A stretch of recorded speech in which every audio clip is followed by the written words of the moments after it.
दोस्तों नमस्कार। दोस्तों, जैसा कि आप सभी आदमी जानते हैं कि आज 23 जनवरी है और आज ही के दिन सुभाष चंद्र बोस का जन्म 1897 ईस्वी में कटक में हुआ था।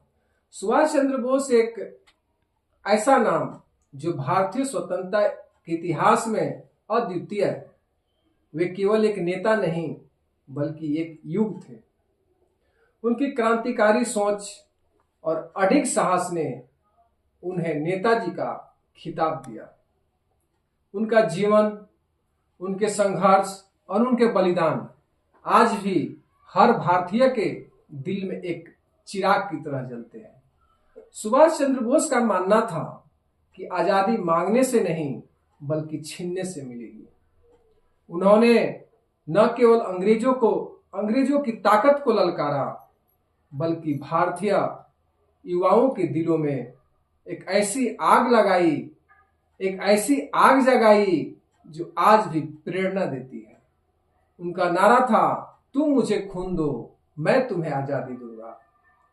यह केवल शब्द नहीं थे बल्कि एक क्रांति का आह्वान था।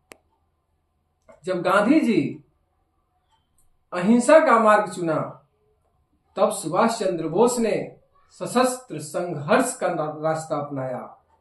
उन्होंने भारतीयों को सिखाया कि दुश्मनों से लड़ने के लिए साहस और रणनीति दोनों की जरूरत होती है। उन्होंने कहा था, स्वतंत्रता हमारा जन्मसिद्ध अधिकार है और इसे हासिल करने के लिए अगर हमें खून भी बहाना पड़े तो हम पीछे नहीं हटेंगे। सुभाष चंद्र बोस का जीवन संघर्षों से भरा था।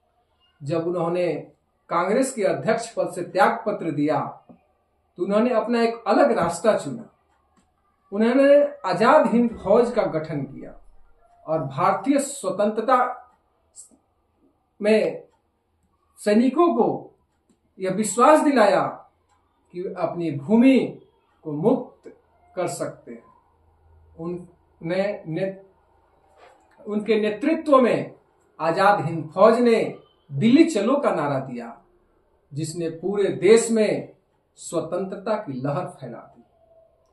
वे एक सच्चे क्रांतिकारी थे जो यह मानते थे कि क्रांति केवल हथियारों से नहीं बल्कि विचारों से भी होती है। उन्होंने युवाओं से कहा, यह मत पूछो कि देश तुम्हारे लिए क्या किया है, बल्कि यह सोचो कि तुमने देश के लिए क्या किया है। नेताजी का बलिदान केवल उनकी मृत्यु तक सीमित नहीं है। उनके विचार और उनके नारे और उनकी क्रांतिकारी भावना आज भी हर भारतीय को प्रेरित करता है। उनका जीवन हमें सिखाता है कि अगर उद्देश्य सही हो और इरादे मजबूत हो तो कोई भी बाधा आपको रोक नहीं सकती है।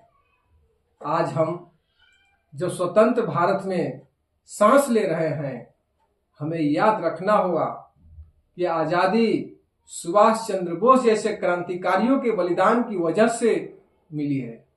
आइए और हम उनकी क्रांति की भावना को जीवित रखें और उनके आदर्शों पर चले और अपने भारत को सशक्त और आत्मनिर्भर बनाइए। जय हिंद दोस्तों, आप लोग इस फेसबुक पर अगर आप लोग देख रहे हैं तो इस पेज को फॉलो कीजिए और अगर आप लोग यूट्यूब पर देख रहे हैं तो इसे सब्सक्राइब कीजिए और दोस्तों आप लोग प्लीज शेयर कीजिए। जय हिंद।